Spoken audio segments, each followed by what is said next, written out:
is Twidwell. I'm the Extension Forage Specialist with the LSU AgCenter. And this time of year, we're always concerned about how producers are going to feed their livestock herd. A couple different options here. One is to just use hay and supplements like protein and energy supplements, or another option is to plant winter annual forages. And since my area of expertise is agronomy, I'm going to focus on using the winter annual forages to help feed your livestock during the winter. Now, why would we maybe look at trying to plant winter pastures? Several advantages. One is the winter pastures provide high quality grazing.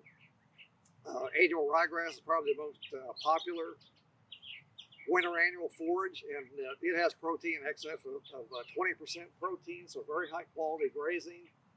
By having some winter pasture acreage available, it decreases your dependence on stored forages. And also, it may be the most economical means of wintering your livestock. Now, it may not always be. I encourage you to work with a nutritionist to help decide which would be a better option, hay and supplements or winter pasture. So you really need to get out your pen and paper and some spreadsheets or what have you, and try to figure out what's going to be the most economical means of wintering your livestock. So I mentioned annual ryegrass. This is by far our most popular winter annual forage. It's pretty easy to plant. Most livestock producers have pretty good success with getting annual ryegrass established. Now, as far as seed prices go, they should be very similar to what they were in 2023. The ryegrass seed is produced out in Oregon, and I've had some contacts out there, and they said they had a pretty good seed harvest this year, so prices should be pretty similar to last year. One of the things we focus on is variety selection. There's a large number of annual ryegrass varieties available. At the LSU AgCenter, we test about 20-25 varieties each year at 3 locations around the state. And we put all this information together in a publication. So we're testing varieties every year. Just a few things about varieties. One thing is cost. Now, Gulf is by far the most popular annual ryegrass variety available. It's the cheapest. It's pretty accessible. I mean, most co-ops and seed stores have it available, so it's cheap. As far as production goes, it is not the highest producing variety. In our last trial here, Gulf ranked number 14 out of 22. So it's kind of in the middle. It's not the highest, it's not the lowest, it's kind of in the middle. Some other considerations about what variety you're going to plant, in addition to production, will be winter hardiness. And I just mentioned Gulf is very popular. It's a cheap variety, but it is among the least winter hardy varieties we have. So the further north you go in the state, the more emphasis should maybe be on winter hardiness. And most of the newer annual ryegrass varieties have pretty good winter hardiness, probably more so than Gulf. But what some producers will do, will take a winter hardy variety like, say, Jackson, and mix it with Gulf, and that helps give them a little bit of insurance for winter hardiness. Another factor here is maturity. Not all these ryegrass varieties mature at the same rate. Gulf is one of the earliest varieties to mature, and that's why a lot of livestock producers like that, because the Gulf matures and gets out of the way and allows your summer grasses to come on. Some of the newer varieties last a lot longer into the spring than Gulf does, which can be beneficial if you're trying to graze longer into the spring, or maybe you want to take a cutting of, or make a cutting of ryegrass hay or ryegrass bailey. So it just kind of depends upon your preference. When to plant? On a prepared seed bed, normally about September 20th. So, you know, we're well past that now. Hopefully people that have planted on a prepared seed bed got it in late September. Overseeded, where you seed the ryegrass over the top of summer sod about mid-October. But you can go anywhere from mid-October through about mid-November on that. Which one to use, it's kind of your preference. On a prepared seed bed, you're going to get early grazing. So, for example, if you're running stocker cattle, you want early grazing, you're going to have to plant on a prepared seed bed. On the other hand, if you don't need early grazing, you can put grazing off till, say, February, then overseeding is fine. The other thing with a prepared seed bed, you don't have much sod there to keep the cattle from bogging if we happen to get a lot of rain in the winter, whereas overseeding or seeding over the sod, so you got a lot of protection there so the cattle won't bog too much. So again, it's just individual preference. Just really depends upon when you need that ryegrass available for grazing. And this just shows the difference in production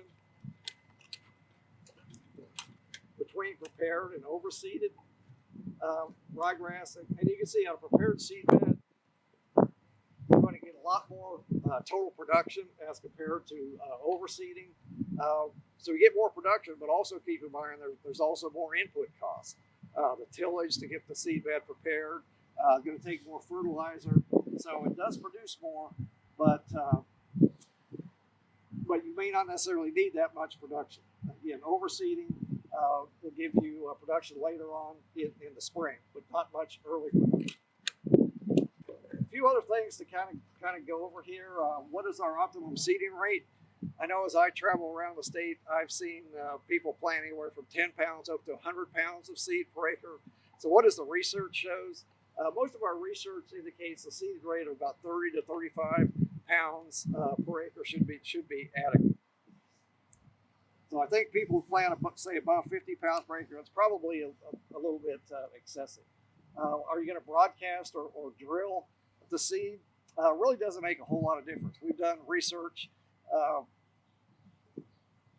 over several years and found there's really not a whole lot of difference. You have access to a drill that works well, and the fact that you can plant, say, a grass and a clover with it. But broadcast seeding is much easier. You just get a little broadcast seeder and plant it, and then probably pack that the seed with a little harrow or a cultipacker or something like that. Now, seed placement is very important with annual ryegrass. You don't need to seed it very deep.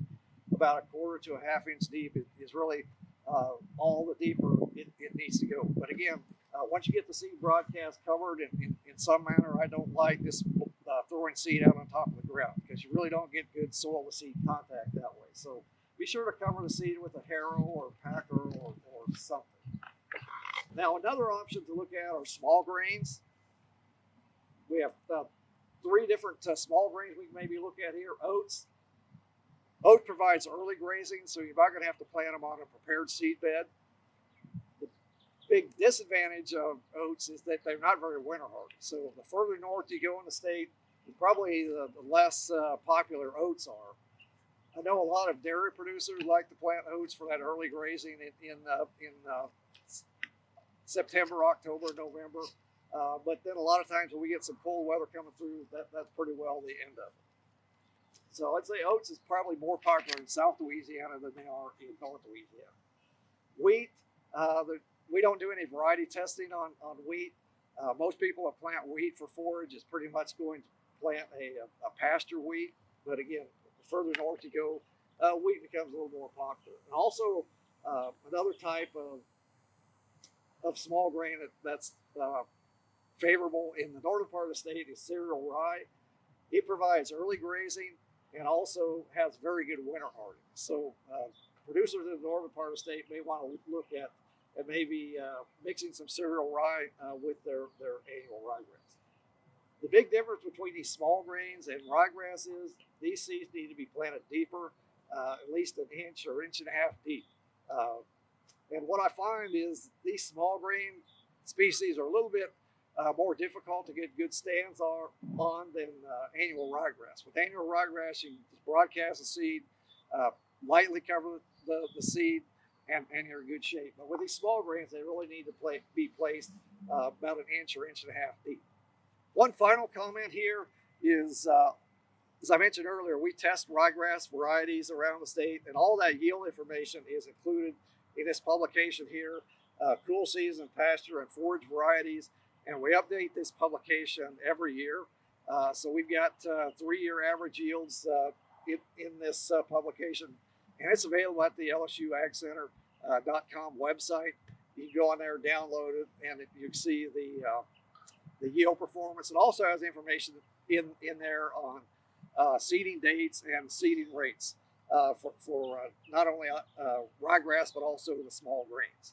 So what I've covered today is annual grasses. There are also some other crops you could look at, perhaps growing for annual forage. That would include legumes such as clovers, and also some vetches and peas and things like that, and other types of cover crops. And that's going to be discussed in the next presentation.